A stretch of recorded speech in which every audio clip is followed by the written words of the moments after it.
আজ আমি আপনাদেরকে দারুণ স্বাদের আর খুব সহজ পদ্ধতিতে লাউ চিংড়ি বানিয়ে দেখাবো।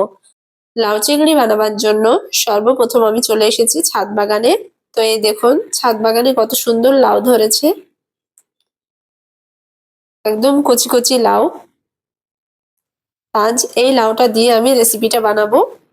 তো এই দেখুন একদম কচি লাউ। এই লাউটা এবার আমি কেটে নেব। তো এই দেখুন কত সুন্দর লাগছে দেখতে। এবার আমি লাউটার খোসাটা ছাড়িয়ে নিব।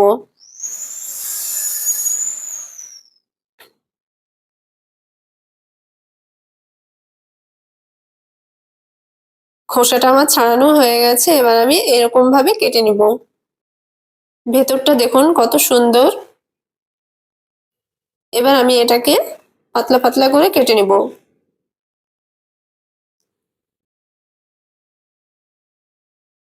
তো আমি লাউটাকে এরকম ভাবে কেটে নিয়েছি। আপনারা চাইলে আর একটু সরু সরু করে কেটে নিতে পারেন।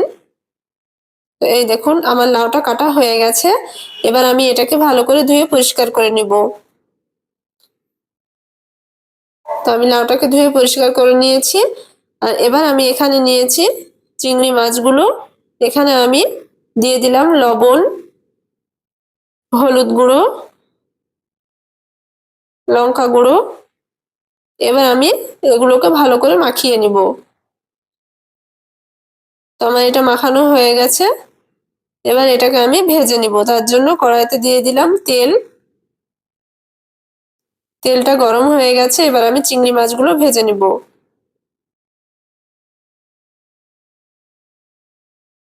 চিংড়ি মাছটাও আমার ভাজা হয়ে গেছে।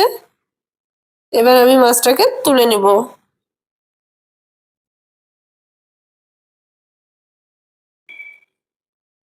এবার আমি ওই তেলে দিয়ে দিব দারচিনি, এলাচ, লবঙ্গ আর দিয়ে দিলাম তেজপাতা।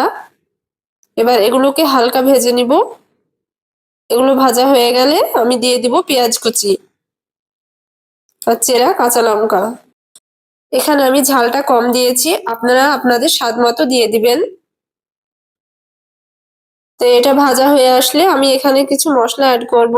তো এখানে এবার দিয়ে দিব জিরি আর পেঁয়াজ বাটা। তো এখানে আমি 2 চামচ মতো দিয়েছি।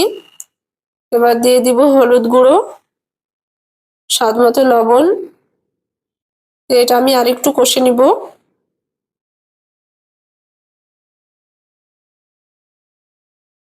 মশলাটা আমার ভালো করে কষানো হয়ে গেছে। এবার আমি এখানে দিয়ে দিব কেটে রাখা লাউগুলো।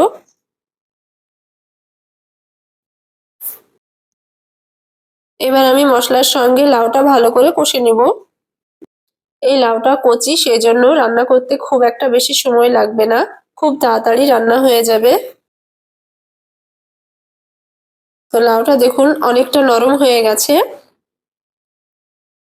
এবার আমি এখানে সামান্য দিয়ে দিব পানি,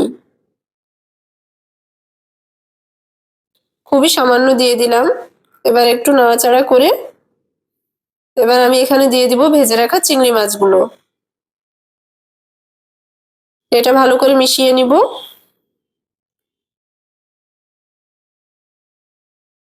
তো লাউটা আমি ভালো করে সিদ্ধ করে নিয়েছি। তো এই দেখুন লাউটা আমার সিদ্ধ হয়ে গেছে।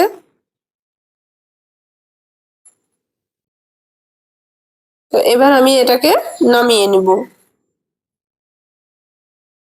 তো দেখলেন তো কত সহজে বানিয়ে ফেললাম লাউ চিংড়ি।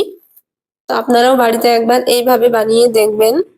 এই লাউ চিংড়িটা খেতে অসাধারণ। যারা নতুন লাউ চিংড়ি বানাতে পারেন না, তারা এই রেসিপিটা ফলো করলে খুব সহজেই বানিয়ে নিতে পারবেন। তো আপনারা দেখে রেসিপিটা বুঝতেই পারছেন যে কতটা লোভনীয় হয়েছে। তো এই দেখুন